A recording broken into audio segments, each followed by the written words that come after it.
Here's DocuSign app. This is one of the most popular apps to sign electronic contracts and all of these things. But there is also iOS app on iPhone. It's quite convenient. So to install on iPhone, just tap Get and then double click to install. And then you can just upload, sign, and done.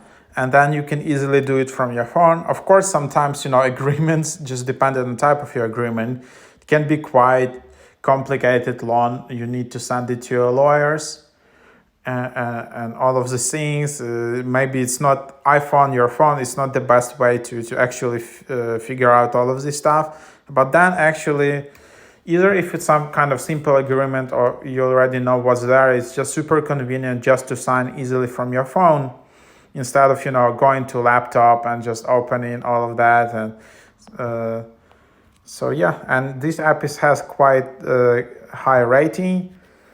And then you can just join hundreds millions users. You can just create your free account, or you can already log in.